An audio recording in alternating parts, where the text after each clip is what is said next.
어제 국민의힘 최고위원 후보들의 토론회가 열렸죠. 친윤계와 친이준석계 후보들이 맞붙는 양상이었는데요. 특히 장해찬 후보가 과거에 쓴 웹소설이 논란이 됐습니다. 이기인 후보는 가수 아이유 등을 성적 대상화한 야설이라고 공격했는데요. 웹소설을 둘러싼 장외전도 치열했습니다.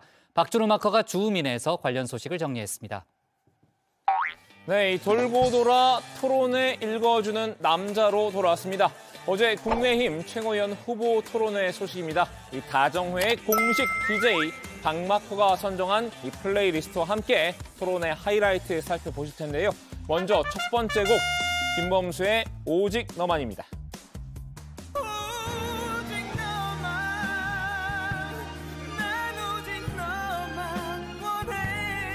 허은하 후보에게 이 질문을 하지 않을 수밖에 없는데요. 지금 우리 당과 민주당 간에 먼저 허은하 후보께 묻겠습니다. 우리 윤석열 정부의 국정 비전이 무엇인지 알고 있습니까?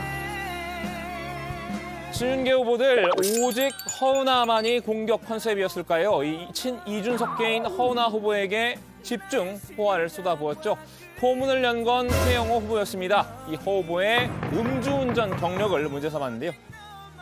지난 과거 행적을 보면 허은하 의원께서 음주운전 전과가 있으신데 이런 전과를 가지고 계시는 분들이 당 지도부에 입성하시면 안 된다. 이런데 이에 대한 견해를 간단히 좀 말씀해 주십시오.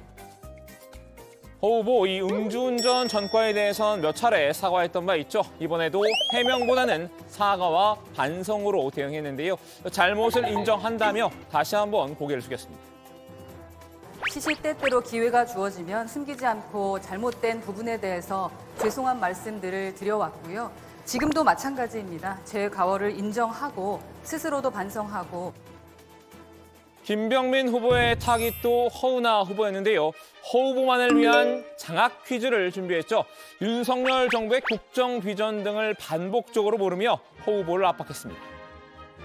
윤석열 정부의 국정 비전에 대해서 설명해 주시기 바랍니다. 기본적으로 자유와 공정을 다시 도약하는 대한민국, 함께 잘 사는 국민의 나라라고 하는 국정 비전이 있죠. 윤석열 정부의 국정 운영의 원칙에 대해서 알고 있습니까? 장학 퀴즈는 결국 이 비윤계인 허 후보를 공격하기 위한 수단이었는데요. 허 후보가 윤석열 정부의 철학에 대한 이해도가 떨어진다는 점을 꼬집기 위한 목적이었던 것 같습니다. 많은 국민의힘의 당원분들께서 허은하 후보께서 하고 있는 윤석열 정부의 성공을 위해서 과연 노력하고 있는 그 기본적인 진정성이 있는 것인지에 대한 궁금증을 피력하는 분들도 많이 계십니다. 허 후보도 공격을 위한 질문일 뿐이라고 평가절하했는데요. 윤석열 정부를 위한 의정 활동을 누구보다 열심히 해왔다고 자부했습니다. 무슨 장학 퀴즈 하듯이 무언가를 물어서 답을 얻어내려고 하는 것보다는 대변인 활동을 하셨기 그 때문에 정도로 듣겠습니다. 특히 더 제가 3년 동안 어떻게 활동했는지 아실 거라고 생각합니다. 그것을 모른다면 때문에 더 관심이 없고 그냥 공격을 위한 질문이라고 생각합니다. 우리 윤석열 정부의 국정 운영에 대한 비전 그리고 국정 철학과 여기에 대한 원칙을 묻는 것이 여기에 대해서 정치 공세라고 생각하게 된다면 굉장히 큰 우려를 자아낼 수밖에 없는 일이라는 점을 다시금 말씀드릴 수밖에 없습니다. DJ 박마커의 두 번째 선곡으로 넘어가 볼까요? 엑소의 으르렁입니다. 아니 저한테 인신공격을 해놓고 답변을 하는 저는 인신공격을 한 것이 아니라 일방적인 질문에 대한 답변만 해주시면 됩니다. 이렇기 때문에 기본적으로 절차를 무시하지 말아 내부 총질에 대해서 확실하게 선을 그어야 된다는 말씀입니다. 내부 총질에 대한 여러 가지 기본적인 상식부터 공부하고 오시고요. 하나만한 답변하지 마시고. 친윤계를 향한 허 후보의 반격이 이어졌죠. 이 목표물은 조수진 후보였는데요. 조 후보의 의원실 직원 부당 해고 의혹을 캐물었습니다. 의원실 직원이 자신도 모르게 사직서가 제출되었다면서 그 사문서 위조로 고소를 하고요. 부당 해고 구제 신청을 했습니다. 그래서 지방노동위원회와 얼마 전 중앙노동위원회에서까지 두 번이나 부당 해고라고 판정된 것이 맞죠? 그러면 해당 직원이 고소한 사문서 위조가 현재 수사 중입니까? 이게 내용이 복잡해서요. 그렇게 말씀을 우선은 요구하면 답변만 안 될 것 부탁드립니다. 허 후보는 이 조 후보를 민주당 이재명 대표와 비교했죠. 이런 게 바로 사법 리스크라고 꼬집은 겁니다. 사문서 위조 혐의로 의원실 직원이 입건이 되거나 기소가 돼서 유죄 판결을 받는다면 어떻게 책임질 건지 이런 걸 바로 합업 리스크라고 하는 겁니다. 이재명하고 다를 게 없다라는 말씀을 드립니다. 조 후보도 기분이 상당히 언짢았던 모양입니다. 이 허 후보의 음주운전 전과를 끌어와 역공에 나섰는데요. 이 두 사람의 설전은 결국 감정 싸움으로 번졌습니다. 이런 것이 제 주도권 당내 토론입니다. 토론에서 더불어민주당도 거론하지 않는 것이 이렇게 논란이 되고 있는 건지 몰랐고요. 지방노동위원회와 중앙노동위원회를 지지하는 발언이라고 생각하고요. 이 부분은 이미 벌금형을 받으셨고 그리고 수사를 받고 있는 부분으로 알고 그런데 있습니다. 저는 음주운전 벌금 100만 원 이상, 2건 이상의 파렴치 범죄는 없습니다. 그리고 재산 신고와 관련해서 지금은 제가 주도권 토론하는 정도 중입니다. 실수가 있었지만 사회자님 지금 좀 막아주셔야 될 것 같고요. 이번엔 청년 최고위원 후보 토론회로 넘어가 볼까요? 이 세 번째 플레이리스트 아이유의 좋은 날입니다.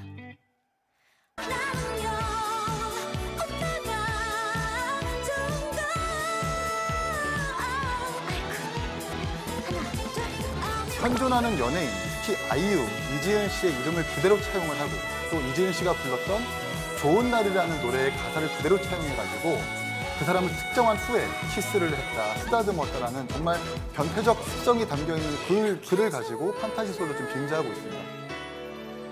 장해찬 청년 최고위원 후보가 과거에 쓴 웹소설이 도마 위에 올랐죠. 장 후보가 지난 2015년부터 이듬해까지 연재한 판타지 무협소설 강남 화타입니다. 이 소설 속에 등장하는 여성 가수가 실제 가수 아이유를 떠오르게 한다는 지적이 나왔는데요. 이 소설 속 가수 이름, 이지은입니다. 아이유의 본명이기도 하죠. 이지은이 얼굴을 붉히며 3단 고음을 완벽하게 소화한다부터 I'm in my dream 이라는 이 문장도 있는데요. 아이유의 3단 고음으로 유명한 노래 이 좋은 날 가사 일부를 그대로 따온 겁니다. 남자 한의사인 주인공이 해당 여가수의 목을 치료해주고 교제한다는 소설의 내용상 이 실존 가수인 아이유를 성적 대상화했다는 비판이 뒤따랐는데요. 이 소설에는 주인공이 불치병에 걸린 여배우를 성관계로 치료하는 장면도 나오죠. 이 등장인물 역시 실제 여배우 김혜수 씨를 묘사한 것 아니냐는 의혹이 일었습니다. 여배우 김혜수 씨를 수식하는 많은 단어들을 나열하면서 신체의 손상을 회복하기 위해서 침술로는 안 되니까 남녀가 서로 맞대가지고 음기와 양기를 나눈다 이런 말도 안 되는 소설을 썼는데 김혜수 씨의 몸을 보면은 산골짜기에서 내려온 스님도 흥분할 수밖에 없다. 이것이 창작의 자유라고 지금 강변하고 있습니다. 소설이 아니라 이 야설에 지나지 않는다는 비판에 장 후보도 처음에는 발끈했습니다. 제가 탁현민처럼 에세이에서 음담패설을 했냐 아니면 이재명 아들처럼 댓글로 여성 연예인을 성희롱했냐라고 항변했는데요. 하지만 이 가수 아이유의 팬들이 들고 일어나자 뒤늦게 사과했습니다. 본의 아니게 특정 연예인이 연상되어서 그 팬분들 우려하신 부분에 대해서는 저도 죄송스럽게 생각합니다만 다만 이 야설이라는 질타에는 여전히 불쾌감을 드러내는데요. 이기인 후보 이준석 전 대표의 지원을 받고 있죠. 장 후보는 이 전 대표의 이 성상납 의혹을 야설 논란의 방패막이로 삼았습니다. 이기인 후보, 제발 부끄러운 줄 좀 아십시오. 저는 100% 허구인 판타지 소설을 썼고 이기인 후보가 교주처럼 모시는 이준석 씨는 본인의 성상납 의혹을 무마하려고 측근본에서 7억 각서를 현실에서 썼습니다. 이준석 대표에게는 한마디도 못하는 내로남불 천하용이니 100% 허구인 판타지 소설에 대해서 도덕적 잣대를 들이대겠다. 그것도 제가 거의 10년 전에 썼던 발언들밖에. 이 웹소설이 됐든 이 야설이 됐든 아이유 입장에선 좋은 날일 수가 없겠죠. 그 반대일 텐데요.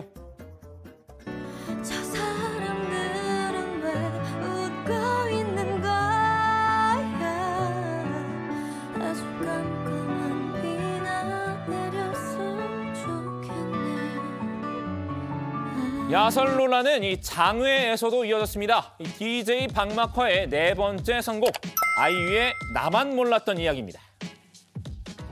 나만 몰랐었던 이야기.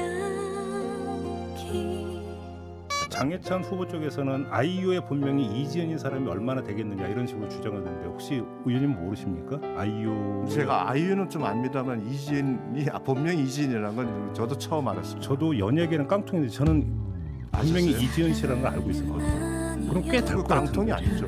제가 깡통이지. 네, 친윤계 유상범 의원 스스로를 깡통으로 비하하면서까지 장 후보 방어에 나섰습니다. 아이유 본명이 이지은인 줄 몰랐다는 건데요. 이 장 후보의 선대위원장인 서민 단국대 의대 교수도 마찬가지 논리를 펼쳤죠.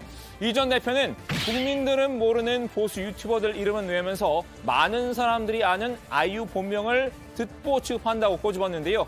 사실 아이유의 본명, 이 태극권밖에 모른다는 복장까지 알고 있을 정도이긴 합니다. 근데 이제 아이유 씨 실명이 이지은 씨잖아요. 대부분 다 알 텐데, 그렇죠? 네, 그렇죠. 그렇죠? 네. 알고 계셨죠? 당연히 알고 있었죠. 아이유 씨 유튜브 채널 가입자만 840만 명이 넘는데 그것도 알고 있거든요. 일단 아이유는 아시죠? 당연히 알죠. 왜 그래요? 지명 문제. 이지은. 서 교수는 이 메시지 말고 메신저를 때리는 전략으로 맞섰는데요.